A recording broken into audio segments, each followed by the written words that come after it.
Hello guys, welcome back to my channel. और आज की इस वीडियो में हम देखेंगे कि हम अपना जो EC2 इंस्टेंस है इसके ऊपर टर्मिनेशन प्रोटेक्शन को कैसे ऑन कर सकते हैं। इसको स्टार्ट करने से पहले हमें पता होना चाहिए कि हम टर्मिनेशन प्रोटेक्शन होता क्या है और हम ये इस्तेमाल क्यों करते हैं, इसको ऑन क्यों करते हैं अपने EC2 इंस्टेंस के ऊपर।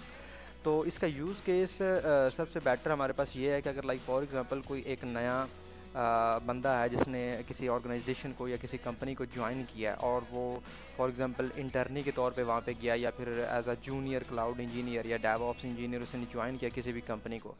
तो जब उसको सर्वर्स के ऊपर, इतने हैवी सर्वर्स के ऊपर बिठाया जाता है जिसके ऊपर पूरी कंपनी का जो इन्वायरमेंट होता है, चल रहा होता है, जिनमें उनकी एप्लीकेशंस वगैरह भी डिप्लॉय होती हैं जिनके ऊपर, तो वो उस इंटर्नी को या उस जो नया जूनियर डेवऑप्स इंजीनियर या क्लाउड इंजीनियर होता है उसको कोई ऐसा सर्वर तो नहीं देंगे जिसके ऊपर कोई प्रोटेक्शन इनेबल ना हो। लाइक फॉर एग्जांपल अगर उसके ऊपर कोई प्रोटेक्शन इनेबल ना हो और उसको इतना ज़्यादा आइडिया भी ना हो तो गलती से वो क्या करेगा कि उसको अगर टर्मिनेट का बटन है उसको दबाए तो वो सर्वर्स वगैरह सारे के सारे डिलीट हो जाएं या टर्मिनेट हो जाएं, तो उनका जो इन्वायरमेंट है वो सारे के सारे बंद पड़ जाएं। तो इस लिहाज से हम क्या करते हैं कि फिर हम जो अपने EC2 इंस्टेंसेस वगैरह हैं उनकी प्रोटेक्शन वगैरह को ऑन कर देते हैं। तो चलें जी, आज हम देखते हैं आज कि हम किस तरह से अपने EC2 इंस्टेंस की टर्मिनेशन को ऑन कर सकते हैं। इसमें भी हमारे पास दो वेज़ होते हैं। पहला वे हमारे पास जो होता है वो होता है कि हम जब एक नया इंस्टेंस लॉन्च कर रहे होते हैं हम टर्मिनेशन प्रोटेक्शन को तब भी ऑन कर सकते हैं, या फिर जब हम लॉन्च कर चुके होते हैं यानी कि हमारा जो इंस्टेंस है वो रनिंग स्टेट में होता है तब भी हम उसको जो है इनेबल कर सकते हैं। तो मेरे पास एक इंस्टेंस लॉन्च है, यानी कि रनिंग स्टेट में है, और हम इसको देखते हैं, इसकी पहले प्रोटेक्शन देख लेते हैं कि इसके ऊपर जो है वो इनेबल है या डिसेबल है। तो चूँकि मैंने इसको बनाते वक्त इसके ऊपर कोई भी टर्मिनेशन प्रोटेक्शन जो है वो ऑन नहीं की थी, तो ये डिसेबल ही होगी इसके ऊपर। हम इसके ऊपर जो है इसको इनेबल कर लेंगे। तो अभी ये थोड़ा सा जो है इसका डेटा फैच करने में थोड़ा सा टाइम ले रहा है। ये इतने में लोड हो जाता है जहाँ पे ये हमें नज़र आ रहा है टर्मिनेशन प्रोटेक्शन वाला। तो ये थोड़ा सा लोड होने में इसने थोड़ा सा एरर दे दिया। खैर इसको एक दफ़ा ना रिफ़्रेश करते हैं अपने पेज को। यहाँ पे थोड़ा सा इंटरनेट का इशू है तो मे बी दैट्स वाई ऐसा कर रहा है। तो ये एक दफ़ा पेज इसका पूरा का पूरा रिफ़्रेश या लोड हो जाएगा जब हमारे पास, तो हमें जो है वो सारी की सारी इसकी प्रोटेक्शन नज़र आना शुरू हो जाएगी जो हमारे पास बाय डिफ़ॉल्ट डिसेबल ही होगी। तो मैंने EC2 इंस्टेंस को क्रिएट किया था तो मैंने इसकी जो बाय डिफ़ॉल्ट टर्मिनेशन है उसको ऑन नहीं किया था। तो एक आधा मिनट देते हैं इसको जब तक ये हमारे पास जो है वो प्रॉपर वे से लोड नहीं हो जाता पेज।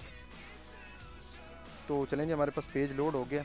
हम इसको क्लिक करते हैं और नीचे आ जाते हैं और यहाँ पे हम इसको देखते हैं। यहाँ पे आपने नीचे इसका यहाँ पे आपको नज़र आ रहा है टर्मिनेशन प्रोटेक्शन हमारे पास डिसेबल है।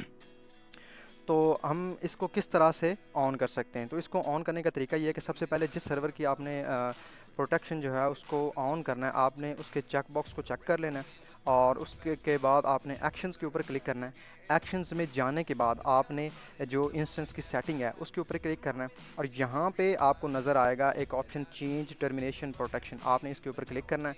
तो ये आपसे पूछेगा कि क्या आप जो है अपने सर्वर की जो प्रोटेक्शन है इसको ऑन करना चाहते हैं। तो मैंने कह दिया कि जी आप इसकी जो है टर्मिनेशन प्रोटेक्शन को ऑन कर दें, और मैंने सेव किया तो मेरा जो है टर्मिनेशन की प्रोटेक्शन जो है वो ऑन हो जाएगी। तो इससे पहले अगर मैं इसको एक दफ़ा टर्मिनेट करने की, अब मैं इसको टर्मिनेट करने की कोशिश करूं, इससे पहले भी आप जो है इसको टर्मिनेट अगर करते तो मेरा यकीन करे सिस्टम टर्मिनेट हो जाना था।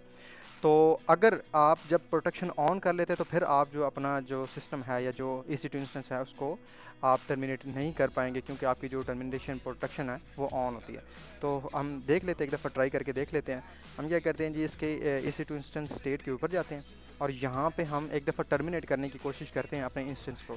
तो मैं टर्मिनेट इंस्टेंस के ऊपर क्लिक करता हूँ और यहाँ पे टर्मिनेट के ऊपर क्लिक करता हूँ।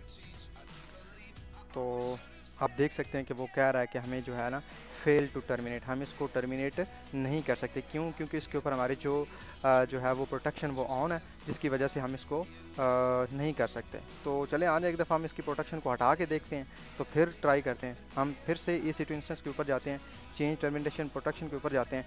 इस दफ़ा हम जो चेक बॉक्स हमने इनेबल किया था हम इसको डिसेबल कर रहे हैं और मैं सेव के ऊपर क्लिक कर रहा हूँ। तो जैसे ही मैं सेव के ऊपर क्लिक करूँगा तो जो इसकी प्रोटेक्शन है वो डिसेबल हो जाएगी। तो इसके बाद जो है अब हम जाके अपने जो EC2 इंस्टेंसेस को टर्मिनेट करने की कोशिश करते हैं। तो मैं इसके ऊपर क्लिक करता हूँ इंस्टेंस स्टेट के ऊपर और टर्मिनेट इंस्टेंस के ऊपर क्लिक करता हूँ और टर्मिनेट करता हूँ। तो इस दफ़ा आप देख सकते हैं कि हमारा जो EC2 इंस्टेंस है वो सक्सेसफुली टर्मिनेट हो चुका है। तो that's it for today. Thanks for watching the Ali's Tech World, and don't forget to hit the subscribe button. Thank you very much.